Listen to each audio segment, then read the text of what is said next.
नमस्कार सभी दर्शकों को। और जैसा कि हमने वादा किया था, आज है हमारे शो पर एक बहुत ही स्पेशल मेहमान सरहद पार से। इनका नाम है सुभान घानी जी और इनका खुद का भी यूट्यूब चैनल है और ये पाकिस्तान से हैं। तो सुभान जी, आपका बहुत-बहुत स्वागत है इस चैनल पर। और सबसे पहले तो मैं आपसे यही रिक्वेस्ट करूँगा कि आप जो जितने भी दर्शक हैं इस चैनल के, उन सबको आप अपना एक ब्रीफ इंट्रोडक्शन अगर दे सकें, तो आपको पहचानने में थोड़ा उन उन्हें सहूलियत होगी। तो आप प्लीज़ अपना एक ब्रीफ इंट्रोडक्शन दर्शकों को ज़रूर। जी, सबसे पहले तो जी आपका शुक्रिया। आपने मुझे इनवाइट किया अपने शो पे और हमेशा खुशी होती है जब हम अपने सरहद पार के दोस्तों से बात करते हैं। ऑल्दो कि ये मेरा फर्स्ट इंटरव्यू है, लेकिन फ़ेसबुक पे या अदर सोशल मीडिया ऐप्स के ऊपर बात होती रहती है। जब कभी क्रिकेट की बात हो तो बहुत मज़ा आता है, ख़ास तौर पे इंडिया के फैन्स के साथ बात करके बहुत ही मज़ा आता है और बड़ी खुशी मिलती है। मैं अपना इंट्रोडक्शन आपको देता चलूँ जी, मेरा नाम तो आप बता चुके हैं और इसके अलावा मुझ में जो थोड़ी-सी ख़ास बात है वो ये है कि आपकी तरह मैं भी क्रिकेट का एक बहुत बड़ा फ़ैन हूँ, ना सिर्फ़ क्रिकेट का फ़ैन हूँ, ख़ास तौर पे इंडिया-पाकिस्तान दोनों क्रिकेट टीम्स का फ़ैन हूँ और एशिया की क्रिकेट टीम्स जितनी भी हैं, अफ़गानिस्तान, श्रीलंका सबका फ़ैन हूँ। जब मैंने चाइल्डहुड में एजुकेशन स्टार्ट की थी तो साथ ही क्रिकेट का जो एक क्रेज़ है, इंडिया और पाकिस्तान दोनों नेशंस के अंदर मुझ में भी वही था और उसके बाद मैंने क्रिकेट को ट्राई किया, अंडर 19 लेवल पे ट्राई किया। ट्रायल्स वगैरह हुए, अनफॉर्चुनेटली सिलेक्ट नहीं हो सका। डोमेस्टिक लेवल पे कोशिश की खेलने की और वो खेलता रहा, जितना अर्सा मुझे मौका मिला। उसके बाद पढ़ाई, जॉब और अब यूट्यूब चैनल। जी, अपना यूट्यूब चैनल के बारे में भी बता दें ताकि लोग आपको खोज पाएँ अगर आपकी वीडियोज़ वो देखना चाहें, और किस तरह की वीडियोज़ आप अपलोड करते हैं, स्पोर्ट्स रिलेटेड या फिर और भी दूसरे टॉपिक्स अगर आप कवर करते हैं? जी, जनरली तो स्पोर्ट्स रिलेटेड ही है। मेरा चैनल सुभान गनी डैश O2 के नाम से मेरा चैनल है और मुझे तकरीबन 1 से डेढ़ साल का अरसा हो चुका है, मैं ये यूट्यूब चैनल चला रहा हूँ। Generally 90% of my content is regarding cricket और उसके अलावा ओलंपिक्स को कवर किया, उसके अलावा यूएफसी को कभी-कभी कवर कर लेता हूँ, उसके अलावा फुटबॉल को कवर करता हूँ, वर्ल्ड कप आया था। तो डिफरेंट स्पोर्ट्स को मैं कवर करता हूँ, लेकिन मेजर पोर्शन क्रिकेट का ही होता है। जी। आपने ओलंपिक्स का नाम लिया और हम कैसे भूल सकते हैं अरशद नदीम का वो जैवलिन थ्रो। तो एक जब नीरज चोपड़ा ने 2021 में गोल्ड जीता था तो उनके भी काफ़ी चर्चे हुए थे यहाँ पर। और इस बार भी यही माना जा रहा था कि बहुत टक्कर की लड़ाई होने जा रही है खेल के मैदान में अरशद नदीम और नीरज चोपड़ा के बीच। और हमने देखा भी टॉप 2 में वही दोनों थे। तो अरशद नदीम के बारे में आप ज़रूर बताएँ दर्शकों को, लाइक उनका किस तरह से इस्तकबाल किया आप लोगों ने और किस तरह उनका स्वागत कितनी गर्मजोशी से किया गया? क्या नीरज चोपड़ा की तरह उन्हें भी उतना ही प्यार मिलता है जितना नीरज चोपड़ा को हिंदुस्तान में? ऐसा ही है जी। देखें, एक तो ये है कि जब 2021 के ओलंपिक्स हुए थे और अरशद को और नीरज के बारे में पाकिस्तान के अंदर इतनी ज़्यादा आगाही नहीं थी, दोनों के बारे में। तो अरशद और नीरज ने जिस तरीके की परफ़ॉर्मेंस दिखाई, ख़ास तौर पे नीरज ने जो परफ़ॉर्मेंस दिखाई और उसके बाद नीरज के बड़े अच्छे-अच्छे व्यूज़ आए अरशद के हवाले से और अरशद के बड़े अच्छे व्यूज़ आए नीरज के हवाले से, तो पाकिस्तान में एक ट्रेंड जाग गया कि पाकिस्तान के अंदर एक ऐसा एथलीट पैदा हो चुका है जो पाकिस्तान को मेबी यानी 2021 के हवाले से अगर हम बात करें कि मेबी पाकिस्तान को कोई मेडल दिलवा सकता है। आप यकीन करें, पाकिस्तान के अंदर कोई भी शख्स इस बात को गारंटीड नहीं कह सकता था कि अरशद गोल्ड ला सकता है। लेकिन नीरज के साथ जब उनका मुकाबला हुआ और जिस तरीके से नीरज ने उनको सपोर्ट किया, नीरज ने उनको जेवलिन प्रोवाइड किया और ये बातें पाकिस्तान में आई हैं, तो आप इस बात को शायद एक्सेप्ट करें या शायद ना करें, लेकिन मैं आपको रियलिटी के साथ बता रहा हूँ कि पाकिस्तान में इस चीज़ की इतनी चर्चा हुई, इस बात की इतनी तारीफ हुई कि जितना अरशद हमारा हीरो है, उतना ही नीरज भी हमारा हीरो है। यहाँ तक बातें होने लग गई और इवन मैंने जब उनके लिए एक स्पेशल वीडियो की है, इन दोनों के लिए ओलंपिक से 1 दिन पहले जब इनका फाइनल मैच था, तो मैंने यही कहा कि मेडल जो भी जीते, चाहे नीरज जीते या अरशद जीते, मैं चाहता हूँ कि पोडियम के ऊपर मुझे दोनों बंदे नज़र आएँ।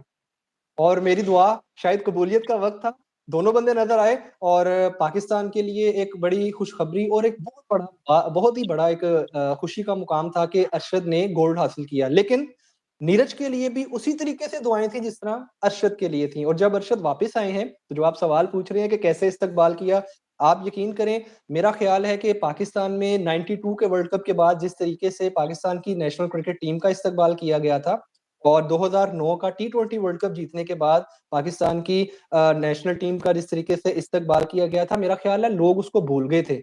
जिस तरीके से अरशद का इस्तकबाल किया गया है, नीरज का इस्तकबाल जिस तरीके से हुआ, जिस तरीके से नीरज को वेलकम किया गया, मेरा ख्याल है सेम तरीके से अरशद को भी वेलकम किया गया। और अरशद और नीरज, मैं कहता हूँ दोनों हीरो हैं। ये अब जितना अरसा इस स्पोर्ट्स के साथ जुड़े रहेंगे और जितना अरसा ये अपनी अपनी कंट्रीज को रिप्रेजेंट करते रहेंगे, ये हीरो हैं, ये हीरो रहेंगे। जी, तो ये तो बातें हुई ओलंपिक्स से रिलेटेड। अब एक बार हम लोग क्रिकेट की ओर ज़रूर रुख करना चाहेंगे अपना। तो सबसे जो हॉट टॉपिक है इंडिया और पाकिस्तान के बीच में वो है चैंपियंस ट्रॉफी की मेज़बानी। तो हम्म। चैंपियंस ट्रॉफी जो अभी जो लेटेस्ट फैसला आया कि हाइब्रिड मॉडल में खेला जाएगा और इंडिया के मैचेस दुबई में होंगे और बाकी सारे मैचेस पाकिस्तान में खेले जाएँगे। तो ये जो डिसीजन है लाइक यहाँ पे बहुत सारे बुद्धिजीवी हैं, बहुत सारे इंटेलेक्चुअल्स हैं, उनकी अपनी-अपनी ओपिनियंस हैं। सही गलत ये सब बहुत सब्जेक्टिव यहाँ पर बन चुका है क्योंकि कुछ बातें जो किसी एक को सही लगे वो दूसरे को गलत लग सकती है। तो यहाँ पे सबकी अपनी-अपनी इंडिविजुअल ओपिनियंस हैं। बट पाकिस्तान में लाइक मेजर वे में लाइक किस तरह से इस फैसले को एक्सेप्ट किया गया या फिर नहीं किया गया और क्या राय रखते हैं पाकिस्तान के लोग ये जो हाइब्रिड मॉडल को लेकर बातें उठने लग जाते हैं जब भी पाकिस्तान में कोई आईसीसी इवेंट हो या फिर एशिया कप हो। तो इसके बारे में आप ज़रूर दर्शकों को बताएँ कि पाकिस्तान के जो व्यूअर्स हैं, पाकिस्तान के जो लोग हैं, उन्होंने किस तरह से इस फैसले को एक्सेप्ट किया? देखिए, एक तो ये है कि पाकिस्तान के अंदर एक बात हमेशा से रहती है कि जब कभी कोई भी टूर्नामेंट, सिर्फ क्रिकेट नहीं, कोई भी टूर्नामेंट जब कभी इंडिया में भी हो, तो हमारे यहाँ पे एक ट्रेंड पाकिस्तान में पाया जाता है कि हम अपनी हर टीम को, चाहे वो हॉकी हो, वो क्रिकेट हो, वो फुटबॉल हो या कोई भी स्पोर्ट्स, कबड्डी या कोई भी गेम्स हो, हम उसमें अपने प्लेयर्स को भेजना चाहते हैं। ये पाकिस्तान की एक ऑफिशियल गवर्नमेंट पॉलिसी है कि हम स्पोर्ट्स को सेपरेट रखते हैं पॉलिटिक्स से। एक तो ये चीज है। दूसरा ये है कि पाकिस्तान में मैंने शायद अपनी पर्सनल वीडियोस जो मैं यूट्यूब पे करता हूँ, मैंने उसमें भी एक बात की थी कि जैसे आप लोग बाबर आजम, शाहीन अफरीदी, रिजवान, इन लोगों को अपने मैदानों में खेलता हुआ देखना चाहते थे और आपने 2023 के वर्ल्ड कप में देखा भी है और शायद आने वाले 2026 के वर्ल्ड कप में भी देखेंगे। तो हम भी पाकिस्तानी फैन होने की हैसियत से, मैं अगर अपनी बात करूं, मैं चाहता हूं कि मैं विराट कोहली को, रोहित शर्मा को, बुमराह को, मैं इनको, जडेजा को, अश्विन को, मैं इनको यहाँ खेलता हुआ देखूं। लाहौर में कदाफी स्टेडियम, नेशनल स्टेडियम कराची में, रावलपिंडी के स्टेडियम में, मुल्तान के स्टेडियम में, मैं भी चाहता हूं कि मैं इनको अपनी आंखों से लाइव खेलता हुआ देखूं, क्योंकि ये वो जनरेशन है जिसको मैंने नहीं देखा। इनसे पहले की जनरेशन को मैंने लाइव देखा हुआ है, युवराज सिंह को, सचिन तेंदुलकर, सहवाग, राहुल द्रविड़, इनको मैंने खुद देखा हुआ है। जहीर खान जब ये लास्ट टाइम पाकिस्तान आए थे, मैंने लाइव ग्राउंड में बैठ के मैचेस देखे हैं। तो मेरा एक इंटरेस्ट था कि यार, मैं, किंग है कोहली, मैं उसको लाइव देखूं। और सिर्फ मैं नहीं, पूरे पाकिस्तान की आबादी ये चाहती थी कि रोहित शर्मा को और विराट कोहली, जो कि किंग कोहली है, उसको पाकिस्तान के मैदानों में हम देखें। और हम चाहते थे कि यहाँ पर ये आए और यहाँ पर जब ये सेंचुरीज बनाए और अपना बल्ला हवा में लहराएं, तो हम सामने बैठे हों। हम चाहते थे। और अभी अभी हमें ये शौक है, क्रेज है कि शायद ऐसा मौका आ जाए और हम लाइव इनको इंडिया की किट्स के अंदर, पाकिस्तान के अंदर सेंचुरी करने के बाद बल्ला लहराते हुए देख लें। लेकिन अनफॉर्चुनेटली अवाम को काफी मायूस किया है इस फैसले ने कि इंडिया नहीं पाकिस्तान आ रही। हम बड़ा चाह रहे थे। और यकीन करें कि पाकिस्तान के अंदर आप लोग शायद इस बात को समझते हैं कि कोहली जिस तरीके से इंडिया का हीरो है, उस तरीके से पाकिस्तान में उसकी इतनी वर्थ है। रोहित शर्मा की, बुमराह, मैं कहता हूँ कमाल है यार, कमाल है। बुमराह जैसा बैट्समैन, बुमराह जैसा बॉलर, ऐसा शानदार बॉलर थे जिसकी इस वक्त दुनिया तारीफें कर रही है। और हमने उसको देखा भी है कि क्यों तारीफ कर रही है। आई थिंक लेकिन आपका वॉल्यूम लो हो गया है। आपका वॉल्यूम शायद लो होगा। जी। इसको मैं ठीक करता हूँ जी। अब देखिए बेहतर होगा जी। मैं बता रहा था जी कि बुमराह जैसा बॉलर, उसको कौन नहीं देखना चाहता अपने मैदानों पे खेलता हुआ, कौन नहीं चाहता उसको देखे। तो बड़ी मायूसी हुई है जी पाकिस्तान में। यकीन करें कि ये एक ऐसा मौका था कि हम सिर्फ क्रिकेट के जरिए से दोनों नेशंस को जोड़ सकते हैं, क्योंकि ये ऐसा खेल है, जैसे हमने ओलंपिक्स, नीरज और अरशद ने जिस तरीके से जोड़ा पाकिस्तान को और इंडिया को, उसी तरीके से क्रिकेट के जरिए से हम इंडिया और पाकिस्तान को एक मरतबा फिर से करीब ला सकते थे। लेकिन शायद ये मौका हमने अभी के लिए जाया कर दिया। ये बहुत दिलचस्प बात कही आपने कि पाकिस्तान में भी लोग सिर्फ खेलते हुए नहीं देखना चाहते। आपने ये क्लियर कहा कि आपकी भी ये दिली मंशा है कि विराट कोहली सेंचुरी बनाएँ और बल्ला हाँ। हवा में उड़ाए पाकिस्तानी सरज़मीं पर भी। ऐसा ही तो है जी। सबसे पहले तो जो हमारे जो दर्शक जुड़ रहे हैं, हम इन्हें भी अक्सर अपने लाइव सेशंस में इन्वॉल्व करते हैं। अब जैसे आप एक कमेंट देख पा रहे होंगे, केपी भाई का। तो हुँ, ये हुँ। भी एक इंटीग्रल पार्ट है हमारे चैनल के, तो इन्होंने एक बैटिंग ऑर्डर सजेस्ट किया है पाकिस्तान की क्रिकेट टीम के लिए। तो अगर आप वो कमेंट पढ़ पाएँ और आपको क्या लगता है कि ये बैटिंग ऑर्डर सूटेबल है लाइक यू नो जितनी भी लाइक आपकी एक्सपर्टीज़ या नॉलेज है क्रिकेट से रिलेटेड, तो क्या आप भी सहमत हैं इनके इस बैटिंग ऑर्डर से? देखें इसमें इन्होंने 1-2 चीज़ें कही हैं जी, साइम अयूब और फ़खर ज़मान तो ठीक है। शान मसूद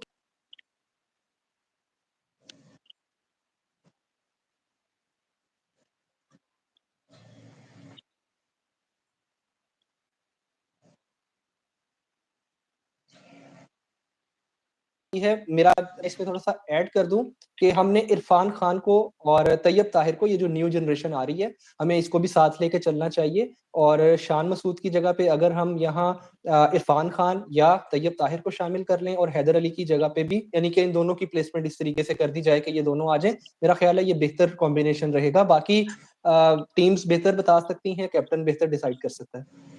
मैं यहाँ यादव भाई और राहुल भाई जो ट्रेड टू अचीव नाम से एक स्टॉक ट्रेडर और इन्वेस्टर है, उन्हें भी हेलो कहना चाहूँगा। और उसके बाद मैं आता हूँ जी, ज़रूर। इनकी कमेंट पे एरो 13 इनका कमेंट अगर आप पढ़ें कि बाबर आज़म जो यहाँ पे इंडिया में भी कई बार कहावत एक बातें उठती है कि अगर विराट कोहली हो, रोहित शर्मा हो, अगर वो अच्छा परफ़ॉर्म नहीं भी कर रहे हैं, तो भी उन्हें मौके क्यों दिए जा रहे हैं? ख़ैर वो अगेन एक सब्जेक्टिव ओपिनियन वाला सवाल है, तो यही एक मिलता-जुलता सवाल वो ये पूछ रहे हैं कि बाबर आज़म को क्यों खराब परफ़ॉर्मेंसेस के बाद भी, खराब फ़ॉर्म के बाद भी इतने मौके क्यों मिल रहे हैं? अगर आप उनका कमेंट पढ़ के उन्हें रिस्पॉन्ड करना जी। चाहें। जी अच्छा इनका एक और कमेंट भी आ गया। जी। अच्छा, वो कह रहे हैं जी कि इतने ही चांसेस क्या किसी और प्लेयर को भी मिलेंगे अगर वो इसी तरीके से नाकाम होगा? देखें कुछ प्लेयर्स की क्लास होती है, जैसे मैं अगर ज़िक्र करना चाहूँ रोहित शर्मा और विराट कोहली का आपने नाम लिया है। देखिए रोहित या विराट अगर हम इनकी बात करें तो ये इतने ग्रेट प्लेयर्स हैं कि अगर इनकी फ़ॉर्म अगर कंसिस्टेंटली नहीं आ रही होगी, तो मुझे ऐसा लगता है कि ये खुद कह देंगे कि यार हमें 1-2 मैचेज़ के लिए रेस्ट करवा दिया जाए।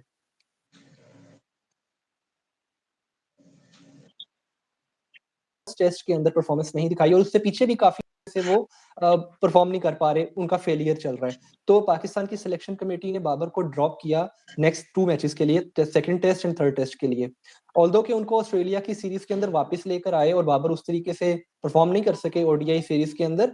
लेकिन अगर ये बात कही जाए कि उनको बिल्कुल ड्रॉप नहीं किया जा रहा, तो हमने एक अभी रिसेंटली मिसाल देखी है कि उनको ड्रॉप किया गया है। अब इसको आप ड्रॉप करना कहें या सिलेक्शन कमेटी बाद में ये सफाइयाँ दे के नहीं हमने ड्रॉप नहीं किया, रेस्ट करवाया है, निकाला तो है टीम से, ये बात तो माननी पड़ेगी कि बाबर को टीम से निकाला गया है।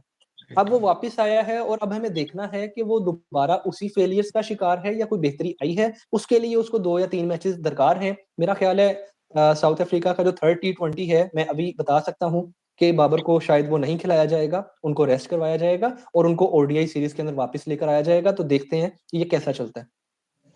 जी, यहाँ पर केपी भाई का और एक कमेंट है, अगर आप इस पे भी अपनी भी राय देना चाहें कि बाबर आज़म फेलियर नहीं है और वो बेस्ट बैटर रहे हैं, पाकिस्तान के सिंस लास्ट 7 टू 8 इयर्स और उनके पोटेंशियल पे उन्हें बैक किया जाना चाहिए। तो क्या आप भी सहमत हैं इनके इस बात से?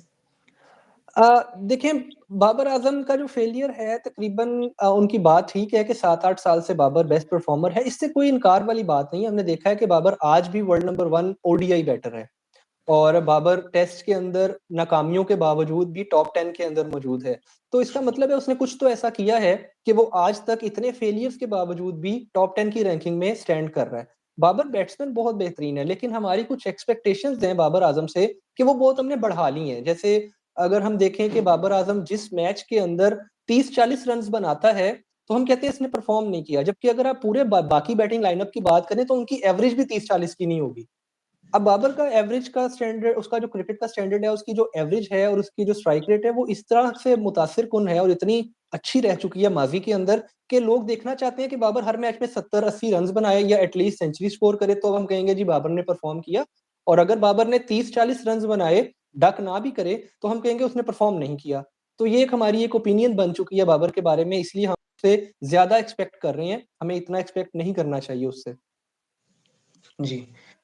तो अभी जिस तरह के जो डब्ल्यूटीसी के समीकरण हैं, यहाँ हमने देखा कि पाकिस्तान को बहुत सारे मैचेस मिले घर पे और वो बांग्लादेश हुँ, से भी 2-0 से हार गए और हमने पहले ऐसा भी ही है। देखा कि इंग्लैंड से भी वो 3-0 से व्हाइट वॉश एक बार हुआ था। ऑस्ट्रेलिया से भी वो हारे थे।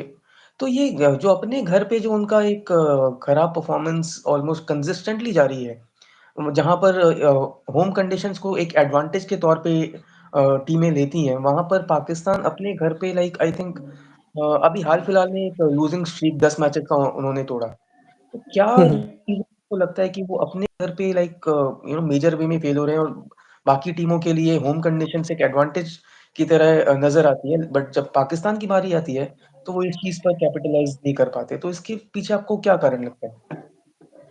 देखिए, मुझे ऐसा फ़ील होता है कि आप भी इस चीज़ को समझते हैं कि अगर नेशनल टीम के प्लेयर्स डोमेस्टिक क्रिकेट नहीं खेलेंगे, तो उन्हें अपने ही मुल्क की पिचेज़ के बारे में आइडिया अच्छे तरीके से नहीं हो पाएगा। मुझे ऐसा लगता है कि पाकिस्तान की टीम के अंदर जो एक मेजर फ्लॉ है, वो ये है कि हमारे ये जो बाबर, शाहीन और बाकी बैट्समैन हैं या बॉलर्स हैं, ये हमारे नेशनल जो टूर्नामेंट है, जैसे इंडिया में रणजी ट्रॉफी होती है, उस तरीके से पाकिस्तान में कायदे-आज़म ट्रॉफी होती है। तो पाकिस्तान में जो कायदे-आज़म ट्रॉफी है, ये उसमें पार्टिसिपेट नहीं करते, क्योंकि या तो इनके उस दिनों में इंटरनेशनल सीरीज़ चल रही होती हैं और ये उसमें बिज़ी होते हैं, या फिर ये पर्सनली उनसे पीसीबी से रिक्वेस्ट करते हैं जी कि हमें आप इस इवेंट के लिए माज़रत हमें इस इवेंट से छुट्टी दे दी जाए ताकि हम अपने घर पे टाइम गुज़ार लें।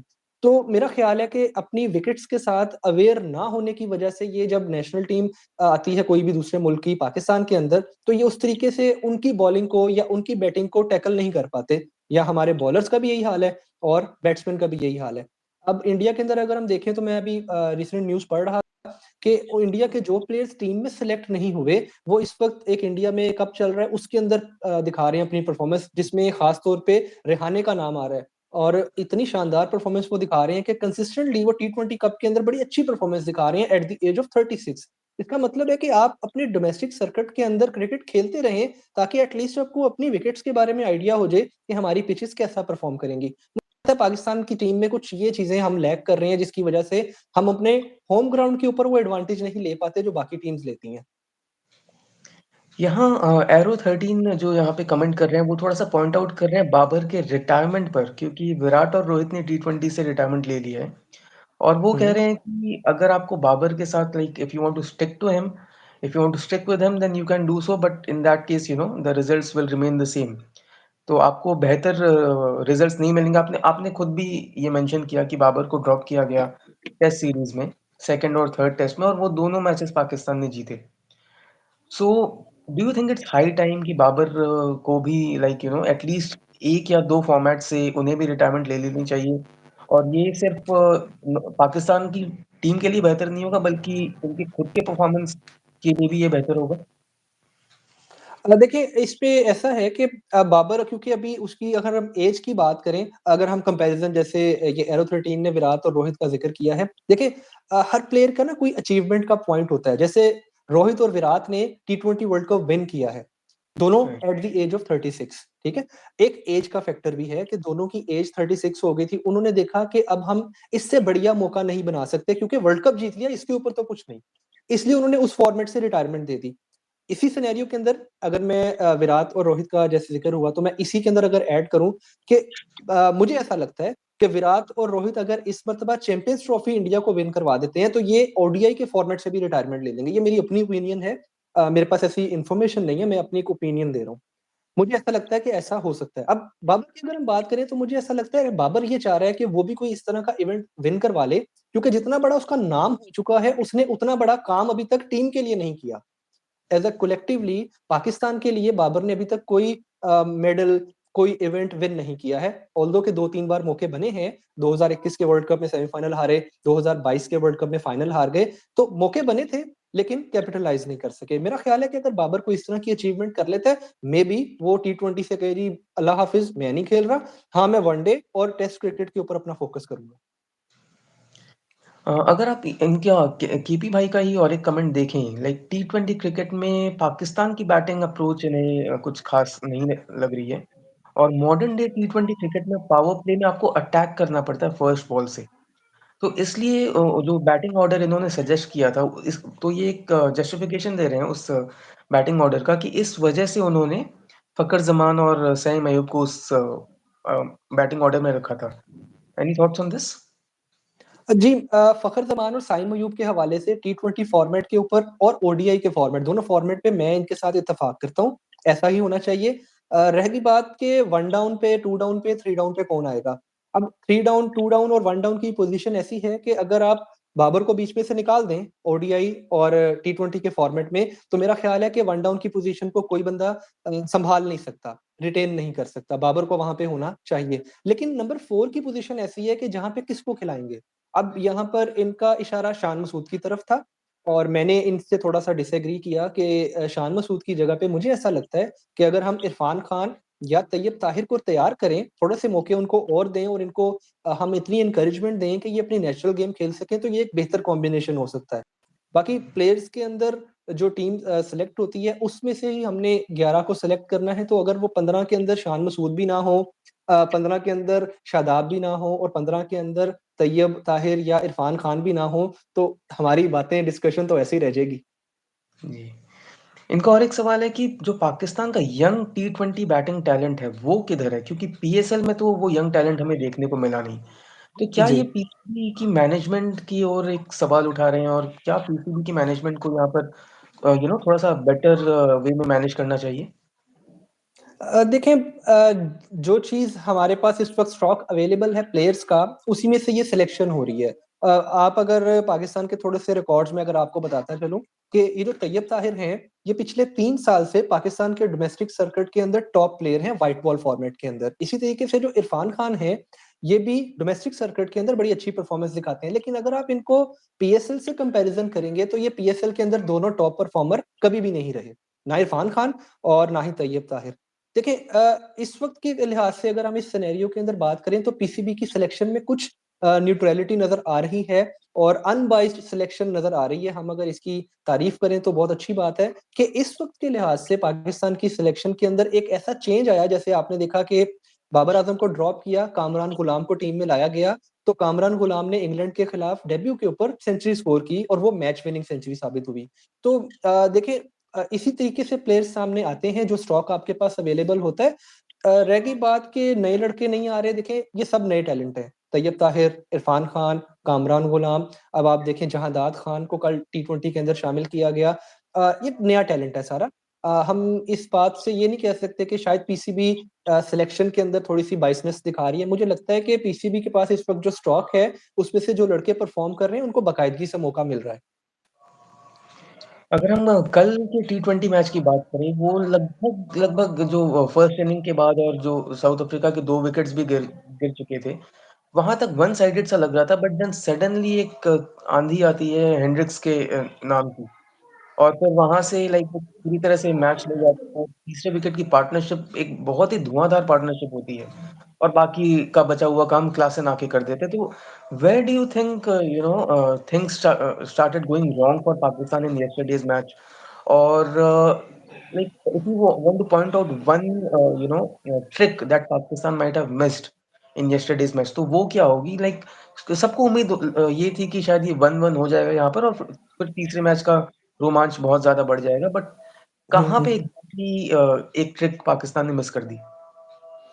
मुझे ऐसा लगता है जी कि कल के मैच के अंदर जो मिस किया गया है, वो एक स्पिनर है। अगर आप देखें तो साउथ अफ्रीका ने 3 स्पिनर्स को यूज़ किया। एक फेरेरा थे एक उनके पास वो उनके रेगुलर जो लेग ब्रेक बॉलर हैं वो थे और थर्ड उनके पास यानी कि एक और मीन टोटल में उनके पास 3 स्पिनर्स थे जॉर्ज लिंडे भी थे। तो पाकिस्तान के पास सिर्फ 1 स्पिनर था अबरार और पाकिस्तान ने जो ट्रिक मिस किया है वो है साइम अयूब। मुझे ऐसा लगता है कि जिस तरीके से अबरार ने साउथ अफ्रीकन बैटर्स को कंट्रोल किया हुआ था और बड़े अच्छे तरीके से वो हर ओवर के अंदर 1-2 बॉल्स ऐसे करते थे कि जिस पे विकेट का चांस बनता था। अगर साथ में साइम अयूब को शामिल किया जाता या कोई और स्पिनर जो पाकिस्तान ने नहीं खिलाया, अगर किसी एक और स्पिनर को ऐड किया जाता, तो मेबी रिजल्ट डिफरेंट हो सकते थे। देखें, फास्ट बॉलर्स को बड़ी ही कंफर्टेबल तरीके से हेंड्रिक्स ने भी उठा-उठा के बाहर फेंका है और वेंडर डुसन ने भी बड़ी दूर-दूर छक्के लगाए हैं। इसका मतलब है कि वो फास्ट बॉलर्स में बड़े कंफर्टेबल थे। वो हँस रहे थे तो सिर्फ अबरार अहमद के ऊपर और मुझे ऐसा लगता है कि अगर साइम अयूब को चांस दिया जाता बॉलिंग के अंदर तो मेबी साइम अयूब का क्योंकि डे चल रहा था, उसने बैटिंग अच्छी की थी, तो शायद वो विकेट्स भी शायद निकाल पाता क्योंकि वो अच्छे स्पिन बॉल कर लेता है। तो मुझे लगता है रिज़वान थोड़ा-सा ये मिस कर एक ओपिनियन आपकी मोहम्मद रिजवान की कैप्टेंसी को लेकर भी दर्शक जरूर जानना चाहेंगे कि ये बाबर आजम को उन्होंने रिप्लेस किया, लाइक उनके सक्सेसर हैं वो। हमने देखा टेस्ट क्रिकेट में शान मसूद भी बाबर आजम को उन्होंने सक्सीड किया है, और यहाँ पर लाइक उन्होंने ओवर भी किया है अगेंस्ट इंग्लैंड। तो यहाँ पर मोहम्मद रिजवान से बहुत ज्यादा उम्मीदें थी और हैं भी अभी।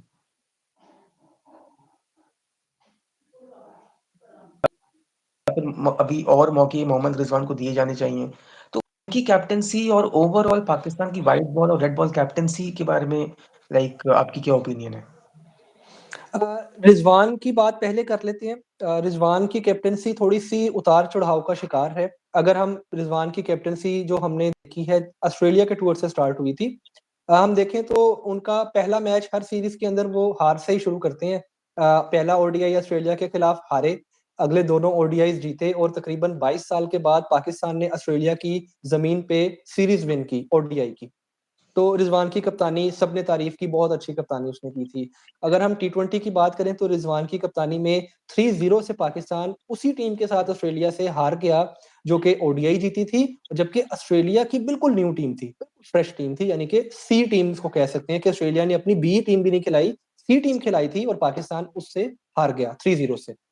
अब बात करते हैं जिम्बाब्वे की सीरीज। जिम्बाब्वे की सीरीज पहला ओडीआई जिम्बाब्वे ने पाकिस्तान को एज यूजुअल रिजवान की कप्तानी में शिकस्त हुई और उसके बाद पाकिस्तान ने सीरीज विन कर ली। और उसके बाद जब आई बात टी20 की तो रिजवान को रेस्ट दिया गया, सलमान आगा ने कप्तानी की, पाकिस्तान 2-1 से वो सीरीज भी जीत गया। अब हम अगर साउथ अफ्रीका की बात करें, टी20 के लिहाज से अगर रिजवान की कप्तानी के ऊपर बात की जाए तो टी20 में रिजवान अभी तक इतने सक्सेसफुल नहीं है।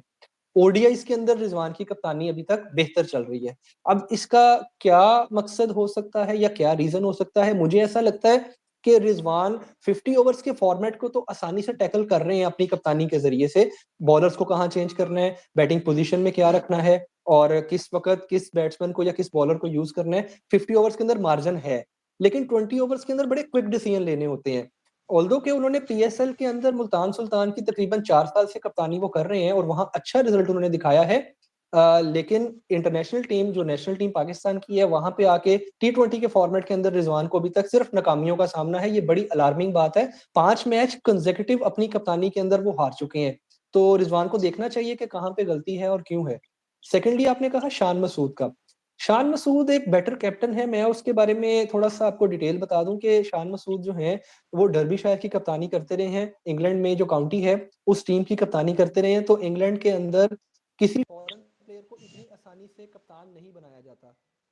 पाकिस्तान के अंदर अगर हम देखें तो किसी भी लीग के हवाले से बात की जाए, पीएसएल के हवाले से, तो हमारे यहाँ पे तो बड़ी आसानी के साथ किसी भी फॉरेन प्लेयर को कैप्टन बना दिया जाता है। लेकिन इंग्लैंड के अंदर किसी फॉरेन प्लेयर को इतनी जल्दी कैप्टन नहीं बनाया जाता, ना ही ऑस्ट्रेलिया के अंदर बनाया जाता है। इसका मतलब है कि शान मसूद के अंदर कुछ ऐसी चीजें इंग्लैंड ने देखी हैं या उस टीम के कोच ने देखी हैं कि इसमें कप्तानी की स्किल्स हैं।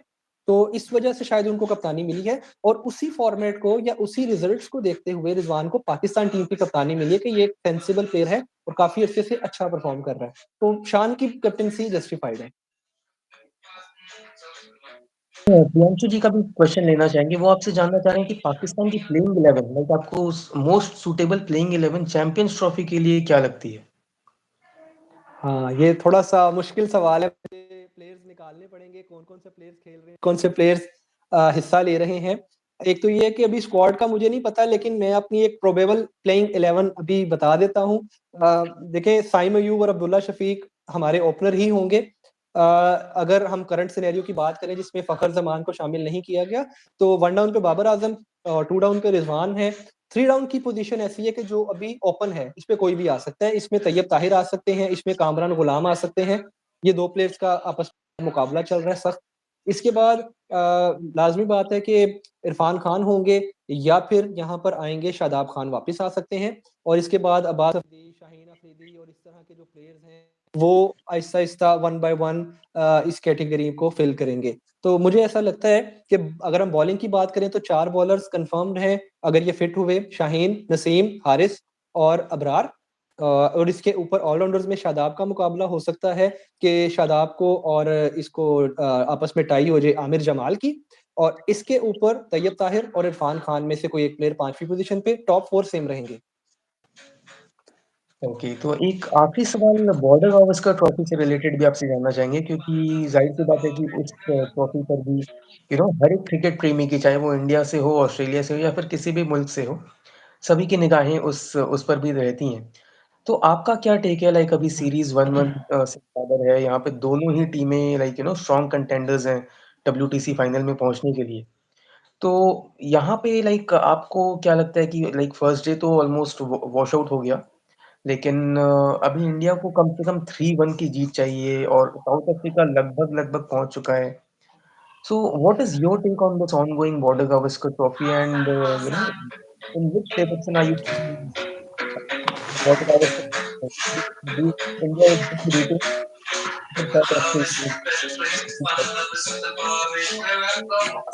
बॉर्डर गवास्कर सीरीज जो है वो इस वक्त बड़े ही एक फैसलाकुन मरहले में दाखिल हो चुकी है क्योंकि जीतने वाली टीम के पास चांसेस हैं कि वो वर्ल्ड टेस्ट चैंपियनशिप के फाइनल के लिए क्वालिफाई कर सकती है। ऑल्दो 1-1 से सीरीज बराबर है और चाहे सीरीज ऑस्ट्रेलिया में हो रही है, मेरा ख्याल है कि इस तरह के मौके पे या इस तरह की इंडिया की परफॉर्मेंस हमेशा बेहतर रहती है जब इंडिया प्रेशर में होता है।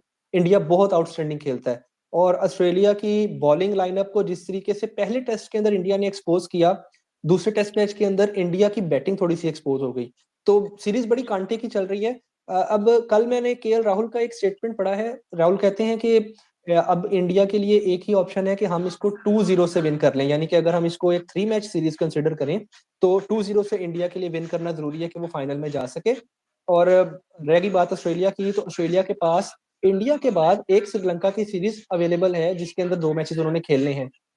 देखें, इस सूरत हाल में अगर ऑस्ट्रेलिया ये मैचेस हारती है तो मेरा नहीं ख्याल कि ये श्रीलंका में जाके जीत सकेंगे, और अगर यहाँ से इंडिया जीतती है तो मैं अभी प्रिडिक्ट क्या, मैं फैसला सुना देता हूँ कि साउथ अफ्रीका तो फाइनल में आ गई, तो साउथ अफ्रीका से चैंपियनशिप जीतना किसी भी लिए, इंडिया क्वालिफाई करे फाइनल के लिए या ऑस्ट्रेलिया करे, तो समझे चैंपियन है। इसका मतलब है कि इस वक्त 2 चैंपियन आपस में खेल रहे हैं और इनमें से जो भी जीतेगा वो वर्ल्ड टेस्ट चैंपियनशिप जीत जाएगा। जी। यहाँ प्रियांशु अब्दुल समद के बारे में पूछना चाह रहे हैं कि वो भी एक डोमेस्टिक सर्कल में बहुत बेहतरीन प्लेयर था, उसका क्या हुआ? तो if you want to inform him about this. देखिए, अब्दुल समद अभी क्या कह सकते हैं, अभी प्रिपेयरिंग स्टेज के अंदर है, इनिशियल स्टेजेस में है। अच्छा ऑलराउंडर है, अच्छी हिटिंग करता है और बॉलिंग के अंदर भी अभी गुंजाइश है कि उसको कुछ ट्रेन किया जाए। तो समद जो है वो पाकिस्तान की जो सिलेक्शन कमेटी है उनकी नज़रों में है, और मुझे ऐसा लगता है कि इस दफ़ा जो पीएसएल आएगा, इसके अंदर उसको कुछ इम्प्रूवमेंट करने का और अपने आप को मज़ीद अच्छे तरीके से प्रेज़ेंट करने का मौका मिलेगा, तो यकीनन वो सामने आ सकता है। बहुत अच्छा प्लेयर है। और केपी भाई कहते हैं कि इफ्तिकार और खुशदिल को मौका मिलना चाहिए चैंपियंस ट्रॉफी में। Like do you also align with this statement? Iftikhar और खुशदिल, देखें दोनों के पास चांसेस हैं, दोनों ने माजी के अंदर बड़ी अच्छी परफॉर्मेंसेस दिखाई हुई हैं। इफ्तिखार को तो हमने बड़ी कंसिस्टेंटली मौके दिए हैं, आपको याद होगा 2020 के वर्ल्ड कप में, आपको याद होगा 2024 के वर्ल्ड कप जो अभी यूएसए और वेस्ट इंडीज में हुआ, तो इफ्तिखार को तो कंसिस्टेंट मौके हैं। खुशदिल को भी मौके मिले थे लेकिन खुशदिल उनको कैपिटलाइज ना कर सके और कंसिस्टेंटली परफॉर्म ना करने की वजह से वो इस वक्त टीम से बाहर हैं। देखते हैं, अगर डोमेस्टिकली परफॉर्म करेंगे तो उनको टीम में लाया जा सकता है। सिलेक्शन कमेटी जो मैंने इस वक्त की देखी है, जो नई टीम आई है आसिफ जावेद की सरबराही में, ये एक ऐसी टीम है कि हर नए प्लेयर को या हर अच्छे प्लेयर को वापस ला रही है, तो ये बड़ी अच्छी बात है। सब प्लेयर्स के पास एक ओपन अपॉर्चुनिटी है कि आप परफॉर्मेंस दिखाएं, टीम में वापस आ जाएं। और एक आखिरी क्वेश्चन होगा साउथ अफ्रीका वर्सेस पाकिस्तान की जो टेस्ट सीरीज होनी है, हालांकि पाकिस्तान इस रेस से तो बाहर है, but Pakistan can actually impact south Africa chances of reaching the final. तो वहां पे लाइक आपको क्या उम्मीदें हैं पाकिस्तानी टीम से? क्या वो 1-1 या फिर मे बी इवन 2-0 कर पाएगी? मतलब आपको देखिए, साउथ अफ्रीका पाकिस्तान तो इस वक्त पाकिस्तान इस वक्त इस पोजीशन में है कि वो नथिंग टू लूज पे है, यानी कि जीत जाएं तब भी फाइनल में नहीं जाते, हार जाएं तब भी फाइनल में नहीं जाते। लेकिन साउथ अफ्रीका इस वक्त बड़ी ही क्रिटिकल पोजीशन पे है और खासतौर पे एडवांटेजियस पोजीशन पे है कि वो उनकी होम ग्राउंड पे मैचेस हैं।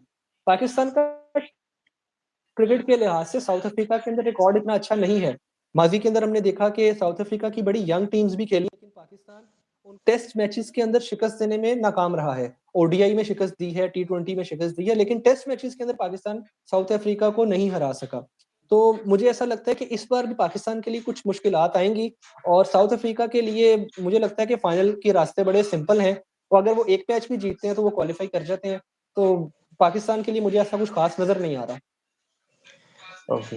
और अगर आप एक क्विक रिस्पॉन्स प्रियांशु के इस कमेंट पे देना चाहें, क्योंकि ये सवाल कई बार उठता है कि शायद कुछ एज से रिलेटेड कुछ ना कुछ हेर-फेर ज़रूर करते हैं क्रिकेटर्स, तो इफ्तिखार की एज को लेकर या फिर बाकी के जो पाकिस्तानी क्रिकेटर्स हैं उनकी एज को लेकर भी ये सवाल उठाया जाता है। तो आपको भी क्या ऐसा लगता है कि यहाँ पे कुछ एज को लेकर हेर-फेर करते हैं शायद खिलाड़ी? देखिए, सुनने में सब कुछ आता है, यकीन से हम भी नहीं कह सकते किसकी एज क्या होगी। लेकिन ऐसा है कि इफ्तिखार से अक्सर लोग मज़ाक करते हैं, जैसे मुझे याद है हसन अली, बाबर आज़म वग़ैरह इसको चाचा कहते हैं।